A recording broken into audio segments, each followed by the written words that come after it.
오늘 봉독한 말씀을 중심으로 예수님 안에 거하는 성도의 삶, 오늘은 특별히 우리 교회가 성례 주일로 모이는 그런 주일입니다. 옛날 같으면 주일학교 중고등부 또 우리 성도들이 열심히 전도를 해서 세례 학습자들이 이 하반기에 많이 이렇게 있어서 성례를 먼저 하고 그리고 나서 성찬 예식을 하는 그런 주일인데, 금년에는 우리 세례 대상이 없으셔서 바로 성찬 예식을 하는 그런 주일로 가졌습니다. 여러분, 죄의 싹은 사망이다 라고 하는 말씀은 만고불변의 진리입니다. 여기에서 자유로울 사람은 아무도 없어요. 죄에서 자유로울 사람은 아무도 없습니다. 창조와 생명의 주인이신 하나님은 거룩하신 하나님이십니다. 거룩하신 하나님과 또 죄가 섞여질 수 없는 관계이기에 모든 죄인들은 다 사망에 이를 수밖에 없다. 그런데 우리는 죽음에 대해서 일반적인 개념만을 가지고 있죠. 성경이 말하는 죽음은 두 가지 죽음이 있어요. 첫 번째 죽음은 육체의 죽음입니다. 육체의 죽음이라고 하는 말은 우리의 육신은 영혼과 그리고 육체로 이루어져 있죠. 그래서 영혼과 육체가 따로 떨어지는, 분리되는 것을 가리켜서 육체의 죽음이라고 그럽니다. 두 번째로는 영원한 죽음이 있습니다. 영혼의 죽음으로 하나님과의 교제의 단절입니다. 그리고 영원한 지옥의 형벌을 가리켜서 영원한 죽음이다, 그렇게 말을 합니다. 로마서 5장 12절에 보면, 그러므로 한 사람으로 말미암아 죄가 세상에 들어오고 죄로 말미암아 사망이 들어왔나니, 죄로 말미암아 사망이 들어왔나니 이와 같이 모든 사람이 죄를 지었으므로 사망이 모든 사람에게 이르게 되었다라고 말씀을 하고 있습니다. 대표성의 원리에 의해서 아담과 하와의 후손인 이 땅에 사는 모든 사람이 죄를 범하였으므로 우리는 영원한 사망에 이르게 되었다고 말합니다. 참고로 우리의 죄에는 두 가지 죄가 있어요. 첫 번째 죄는 바로 원죄라고 하는 죄입니다. 다른 말로 하면 유전죄라고 하는데, 아담과 하와의 후손인 모든 사람들이, 모든 이 땅의 사람들이 태어나면서부터 가지고 나온 죄, 그래서 한자음으로 한다면 생득적인 죄라고 말을 해요. 갓 태어난 어린아이를 할지라도 죄의 후손으로 태어났다, 그래서 생득적인 죄라고 그럽니다. 이 죄를 가리켜서 원죄라고도 말합니다. 또 하나의 죄는 자범죄입니다. 이 죄는 우리가 살면서 지은 모든 죄를 통칭하여 일컫는 죄가 자범죄예요. 우리가 창조의 주인이시고 생명의 주인이신 하나님과 화해하기 위해서는 반드시 이 죄 문제가 해결이 되어져야 된다는 겁니다. 이 죄의 문제가 해결되지 않으면 우리는 죄와 사망의 권세에서 헤어날 길이 없고 벗어날 길이 없다. 이게 바로 우리의 모습이에요. 자, 그렇다면 우리 사람들이 죄의 권세에서 헤어날 가능성이 있습니까? 죄의 권세에서 헤어날 가능성이 있다면 우리는 사망의 권세에서, 영원한 죽음의 권세에서, 지옥의 권세에서 우리는 헤어남을 받을 수가 있는데, 우리에게 죄 문제 해결할 가능성이 있는가? 하나님의 말씀인 성경은 그런 가능성은 전무하다라고 말을 합니다. 그런 가능성은 하나도 없다는 겁니다. 왜냐하면 사람들은 죄로 인해서 하나님 자체를 잃어버렸기 때문입니다. 죄로 인해서 하나님의 존재, 죄로 인해서 영혼의 존재, 그리고 영원한 형벌에 대한 어떤 지식과 어떤 인식도 가지지 아니하고 사람들은 세상을 살아갈 수밖에 없다. 그러므로 우리는 하나님 앞에서 죄 문제 해결할 수 있는 가능성이 전무하다는 겁니다. 뿐만 아니라 죄의 형벌로 인해서 우리 사람들은 육체가 되어버렸기 때문입니다. 그래서 사람들은 눈에 보이는 육체만을 위해서 살다가 하나님의 심판으로 영원한 지옥의 형벌을 받아야 할 존재가 우리들이다. 우리는 육체가 되었기 때문에, 또 육체로 인해서 눈에 보이는 것만 바라보고 살기 때문에 육체의 죽음만을 생각하지요. 우리의 영혼의 주인 되신 예수님께서 우리에게 아주 중요한 교훈을 주셨지요. 부자가 죽어서 음부의 권세 가운데 떨어져 불꽃 가운데서 고민하고 있었다. 우리 예수님께서 보여주신 영원한 죽음에 대한 말씀이기도 합니다. 그렇다면 이러한 우리에게 희망이 전혀 없습니까? 이런 우리에게 희망이 전혀 없습니까? 대답은 네, 그렇습니다 라고 하는 말입니다. 단지 기대할 수 있는 것이 있다면 하나님의 은혜 밖에는 기대할 것이 없습니다. 하나님의 은혜 밖에는 기대할 것이 없다. 그런데 불행한 것은 영원 불변하신 하나님에게도 이 부분에 대한 해결에 대한 답이 없다는 겁니다. 왜냐하면 하나님의 말씀과 하나님의 언약은 영원토록 변함이 없기 때문입니다. 한번 죄의 싹은 사망이라고 하셨으면 죄로 말미암아 모든 사람들이 다 사망에 이를 수밖에 없는 거예요. 하나님도 어쩔 수가 없습니다. 왜냐하면 하나님은 신실하시기 때문에 이 죄 문제 해결되지 않으면 하나님도 우리를 구원하실 길이 없다는 겁니다. 단지 하나의 길이 있다면 대속의 원리입니다. 죄가 없는 사람이, 아담과 하와가 죄가 없는 상태에서 이 땅에 죄를 가져왔기 때문에 죄가 없는 사람이 그 죄를 대신해서 죽어주는 방법, 이 방법밖에 다른 방법이 없어요. 대속의 죽음을 죽어줌으로 우리의 죄를 대속받을 수 있는 유일한 방법이 하나 있습니다. 그런데 불행하게도 이것마저도 할 수가 없다는 겁니다. 왜냐하면 이 땅에 아담과 하와의 후손이 아닌 사람은, 부모 없이 이 땅에 태어난 사람은 아무도 없다는 거예요. 그러니 모두가 다 생득적으로 죄를 가지고 태어난 자들이 우리들인 것입니다. 사랑 많으신 하나님은 이 문제 해결을 위해서 사랑 많으신 하나님은 특단의 조치를 취해야만 했던 거예요. 우리가 허물로 인해서, 죄로 인해서 죽어가는 그 모습 바라보며 우리를 불쌍히 여기신 하나님께서 어떻게 하면 우리를 죄와 사망에서 건져낼 수 있을 것인가? 하나님께서 고민하고 또 고민하신 가운데 하나님이 특단의 조치를 내리셨는데 하나님 자신이 사람이 되어주시는 겁니다. 하나님 자신이 사람이 되어주시고 하나님이 우리의 죄를 대신해서 죽어주심으로 대속의 은혜를 우리에게 허락해 주시겠다는 겁니다. 이게 바로 하나님의 사랑이에요. 그런데 여러분, 이런 일이 과연 가능하겠는가? 하나님이 사람이 되시는 것과 하나님이 친히 죄인이 되시는 것과 그 죄를 대신해서 죽어주는 일, 그게 과연 가능하겠는가?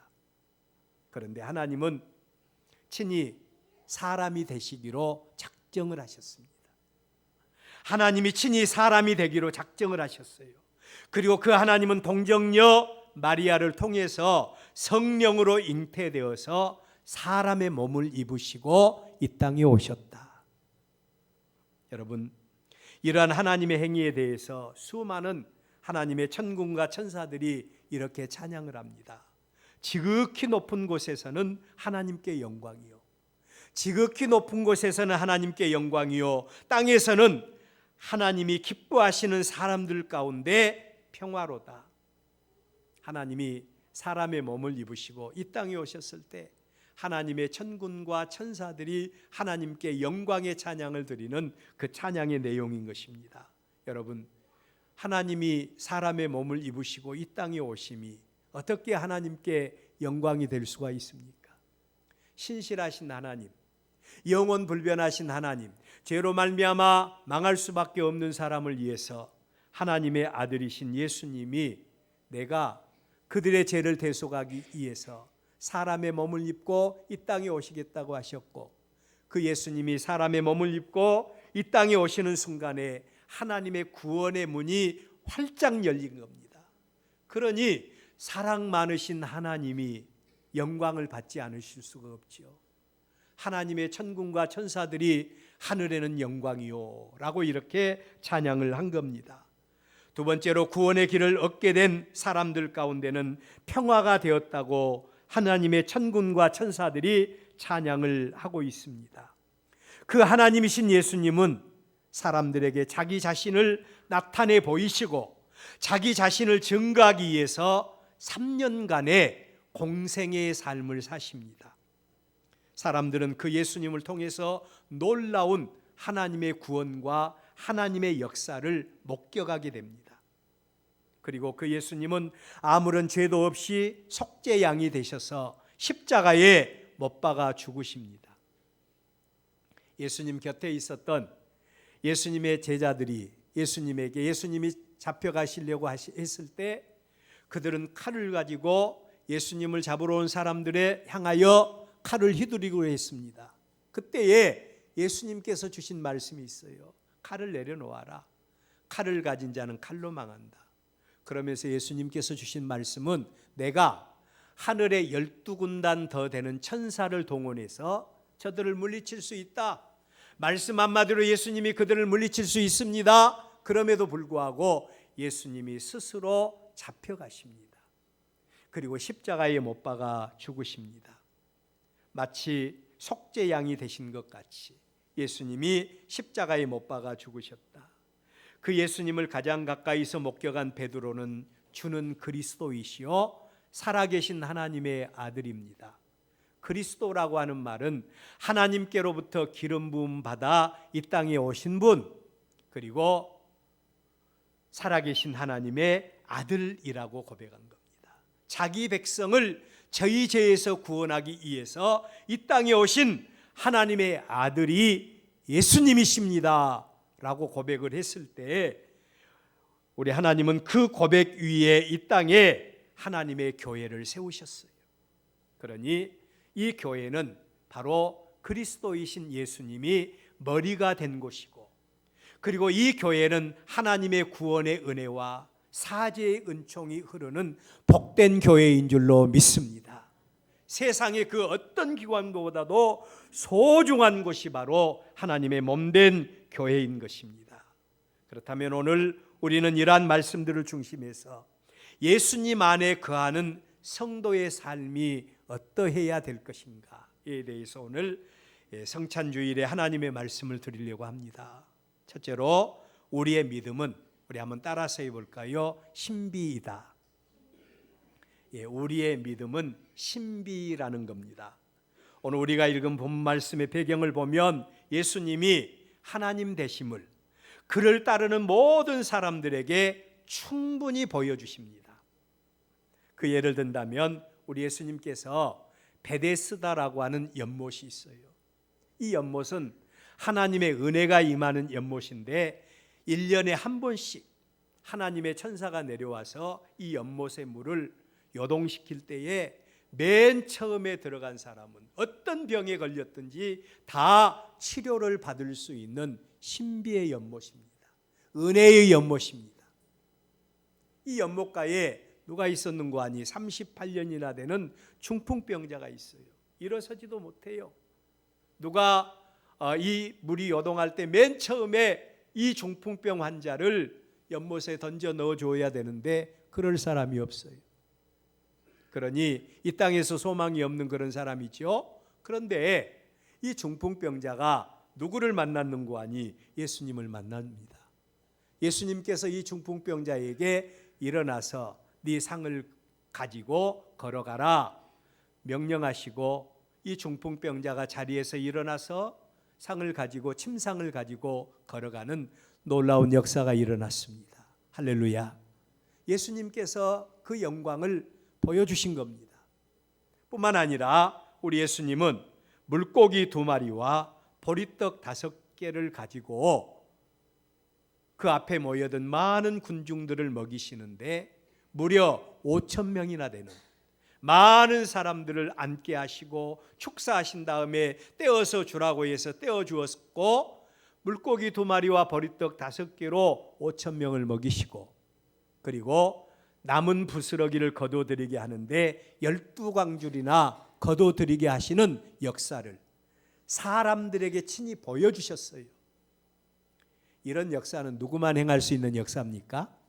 하나님만 행할 수 있는 역사이지. 뿐만 아니라 예수님은 제자들이 보는 앞에서 물 위를 걸어서 오셔서 제자들과 함께 하시는 능력도 보여주셨습니다. 이런 사건들을 예수님께서 다 보여주신 다음에 오늘 우리 본문 말씀을 주신 거예요. 예수님이 누구신가를 다 보여주신 다음에 오늘 우리의 본문 말씀을 주신 겁니다. 이러한 일들은 사람이 할 수 없는 일입니다. 예수님께서 이런 일을 친히 행하신 다음에 오늘 우리의 본문 말씀은 그를 따르는 백성들을 향해서 그 백성들이 하나님의 사죄의 은총, 그러니까 죄사함의 은혜와 구원의 은혜에 동참하는 방법에 대해서, 어떻게 하면 우리의 죄를 용서받고 어떻게 하면 우리가 하나님의 구원에 이를 수 있을 것인가, 그 사실에 대해서 오늘 우리 예수님께서 말씀을 하시는 겁니다. 우리의 믿음도 마찬가지죠. 우리의 믿음이 초보 단계에서는 예수님이 누구인가를 알아가는 단계입니다. 우리는 가끔 착각을 할 때가 많아요. 교회만 다니면 된다고 생각하고 우리는 열심히 그냥 예수 믿으면 구원받는다고 생각하고 열심히 교회를 다닙니다. 좋습니다. 그렇게 해야 돼요. 우리의 믿음의 초기 단계는 예수님을 믿는 믿음으로 출발을 해요. 근데 어린아이가 엄마의 뱃속에서 태어나서 이제 이 땅에서 자라난 것 같이 우리도 예수 그리스도 안에서 하나님의 거룩한 백성으로 태어나는 순간이 우리가 예수님을 알고 고백하는 순간입니다. 그걸로 끝나면 되겠어요? 우리의 믿음은 이제 자라가야 됩니다. 우리의 믿음은 이제 구체적으로 예수님께서 우리를 위해서 또는 나를 위해서 이루신 일들이 어떤 것인가를 우리는 알아가야 돼요. 그래서 우리가 성경 공부도 하고 그러지 않아요? 여러분, 내 마음에 들지 않아도 또 잘 이해가 되지 않아도 우리의 믿음은 신비라고 했잖아요. 또 우리의 믿음은 들음에서 나고 우리의 믿음은 들음을 통해서 성장을 하게 되어 있습니다. 성경 공부가 너무너무 중요해요. 예수님이 나를 위해서 우리를 위해서 이루신 일이 어떤 것이고 또 하나님의 은혜에 동참하는 방법이 어떤 것인가를 알고 그 은혜에 동참하기 위해서 무엇을 행해야 할 것인가를 알고 믿는 것, 우리의 믿음이 점점 장성하는 믿음을 가져야 됩니다. 오늘 우리의 본문 말씀도 예수님이 누구신가에 대해서 이미 잘 알고 있는 자들을 향해서 우리 예수님이 주신 말씀이에요. 56절 57절 내 살을 먹고 내 피를 마시는 자는 내 안에 거하고 나도 그의 안에 거하나니 살아계신 아버지께서 나를 보내심에 내가 아버지로 말미암아 사는 것 같이 나를 먹는 그 사람도 나로 말미암아 살리라. 예수님께서 그가 누구인가를 아는 자들에게 이 말씀을 선포하신 겁니다. 여기에서 내 살을 먹고 내 피를 마시는 자가 내 안에 거한다라고 하는 이 말의 의미가 너무 중요해요. 여기 내 안에 거한다라고 하는 말에 헬라어는 메네아라고 하는 말인데요. 예수님의 살을 먹고 예수님의 피를 마시는 자가 누구 안에 머물러 있는 거 아니? 예수님 안에 머물러 있다는 거예요. 예수님 안에 머물러 있다, 그 표현이 바로 메네아라고 하는 말이에요. 거주하다. 예수님의 피와 예수님의 살을 먹는 자가 바로 예수님 안에 거주할 수가 있다는 겁니다.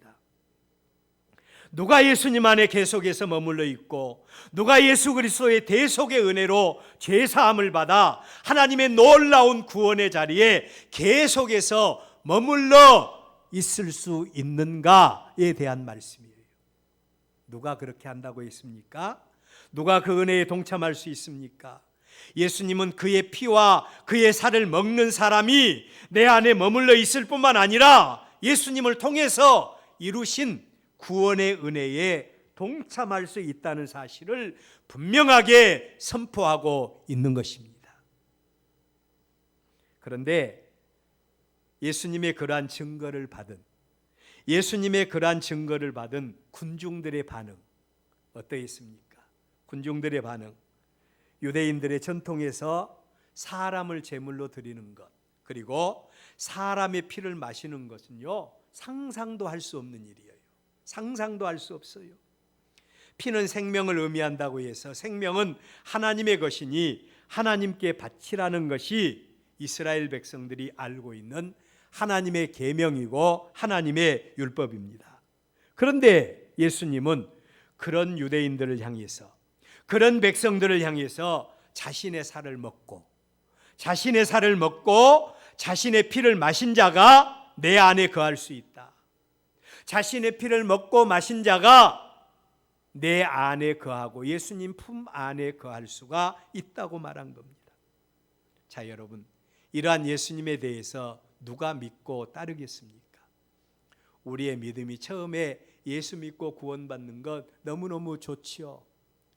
예수님의 공생의 사역도 보면요, 전반기 사역과 후반기 사역으로 나눌 수 있는데요, 전반기 사역에는 예수님이 치료하시고 예수님께서 능력을 행하시고 하나님의 영광을 보여주시는 모습을 보면서 많은 사람들이 예수님을 향하여 몰려듭니다. 예수님을 통해서 먹을 것도 생기고 문제 해결 받으니 예수님 만나서 손해볼 것 없지 않습니까? 그래서 예수님을 향하여 몰려들어요. 근데 예수님의 사역의 후반기에 가서 내가 죽을 것이다, 그리고 내가 살아날 것이다, 사람들이 이해할 수 없는 거예요. 또 내 살을 먹고 내 피를 마시는 자가 내 안에 거할 것이다, 이런 말씀을 예수님께서 주고 계시니 누가 이런 예수님을 따를 수가 있겠는가? 우리의 믿음도 성장해서 하나님의 거룩한 백성이 되었으니 이제 우리는 장로님은 장로님으로서의 그 수준에 맞는 하나님 앞에 헌신과 봉사와 영광을 돌려야 됩니다. 권사님은 권사님으로서, 집사님은 집사님으로서 그 수준에 맞게 하나님 앞에 영광을 돌려야 됩니다. 어쩔 때는 부담도 되지 않아요. 그래서 우리의 믿음이 약해질 수도 있어요. 그런 중 누가 믿을 것인가? 예수님을 따르지 않을 수도 있을 수도 있지요.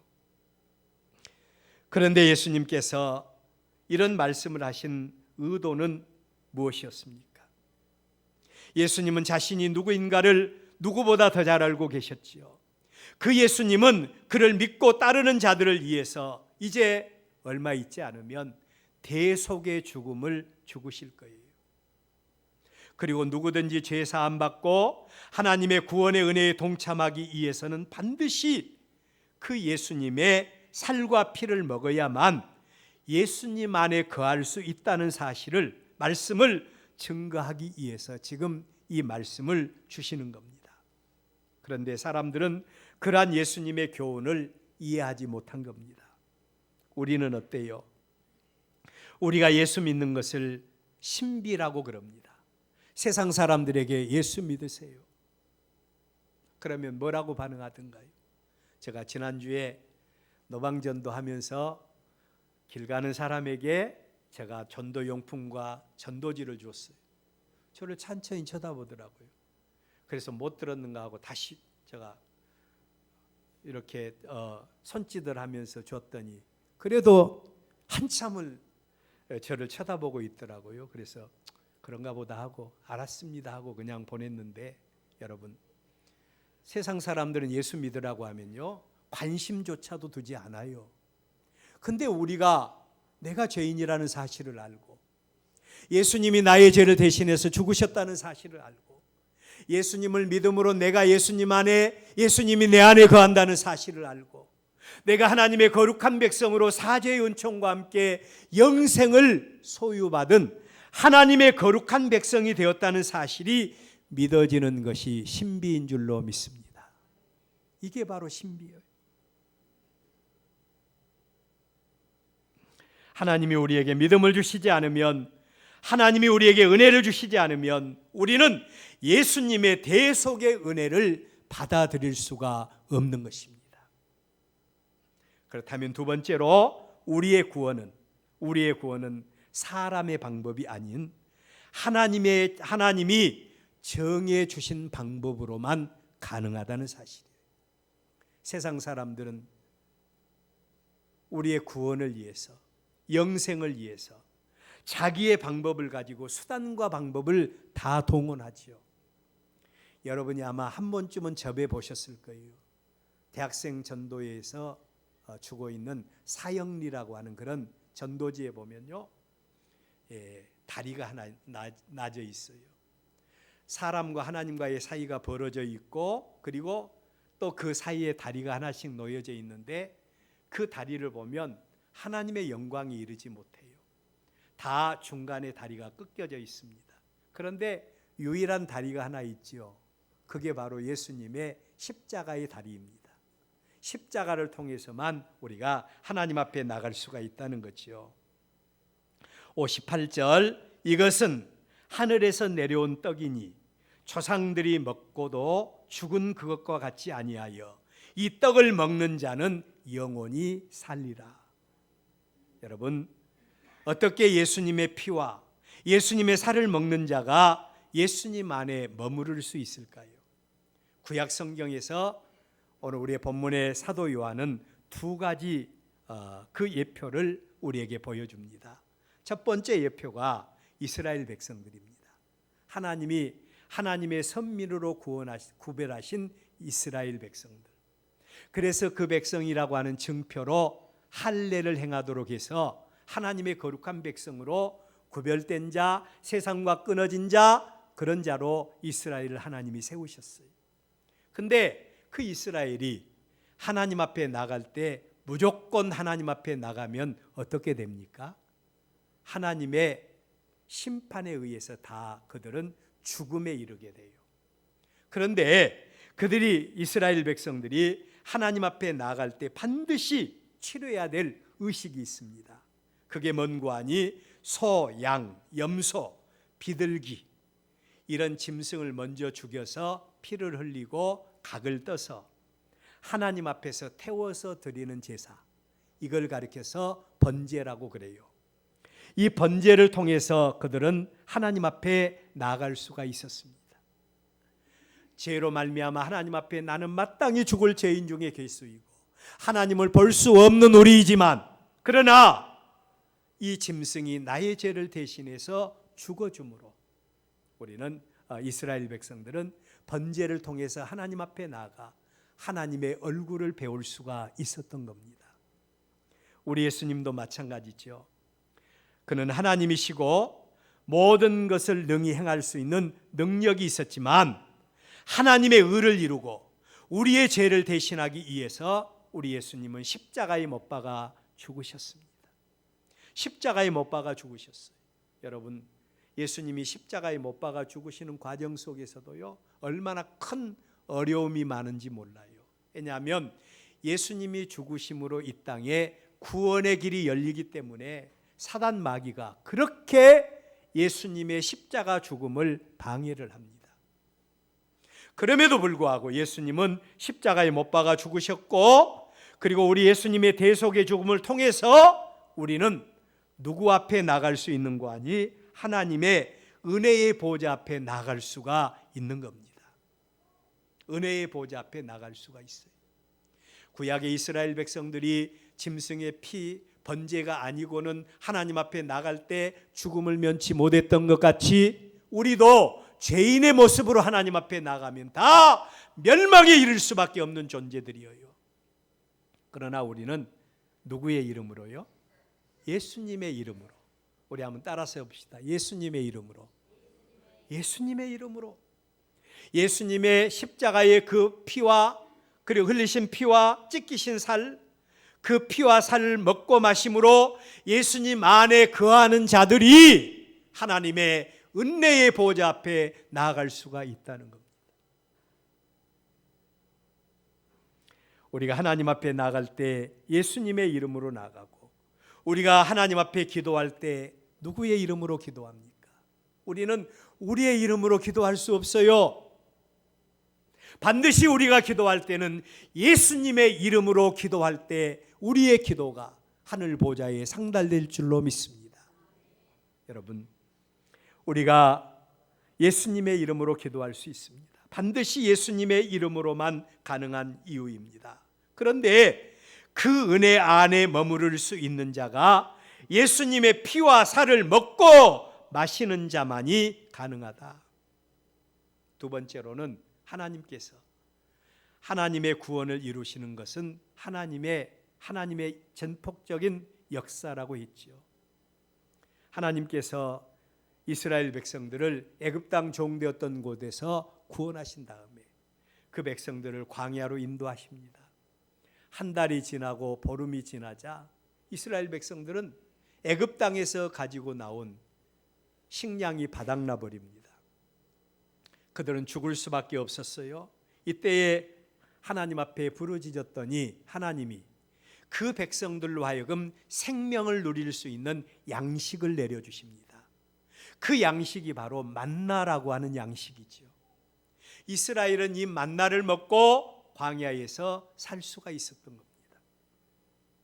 그런데 중요한 것은 이 백성들이 하나님께서 내려주신 떡, 하늘의 떡인 만나를 먹고 살 수 있었지만, 그렇지만 그 떡을 먹은 사람들도 다 죽어버렸다는 겁니다. 이는 그 만나가 하나님의 은혜의 그림자였다는 사실을 보여주고 있죠. 하나님이 죄와 허물로 인해서 영원히 죽을 수밖에 없는 우리를 위해서 생명의 떡을 하늘에서 내려주십니다. 이 떡을 먹고 이 떡을 먹는 자들이 바로 하나님의 영생을 얻을 수 있는 놀라운 하나님의 은혜와 축복이 그 안에 있다는 겁니다. 오늘 우리의 본문 말씀을 보면 58절 예수님의 피와 살을 일컬어서 하늘에서 내려오는 떡이라고 말씀하면서 이 떡은 너희 조상들이 먹고도 죽은 그것과 같지 않다. 이 떡을 먹는 사람이 바로 영원히 살리라고 말씀을 하십니다. 이 은혜는 사람의 방법이 아닌 오직 하나님의 방법으로 이루어진 구원의 도리라는 사실을 우리에게 분명하게 보여주십니다.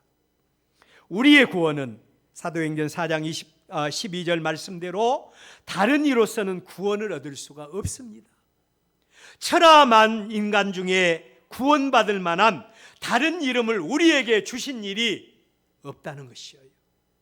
하나님께서 우리의 구원을 위해서 하나님께서 절대 주권적으로 행하신 일이 있다면 예수 그리스도를 믿는 것입니다.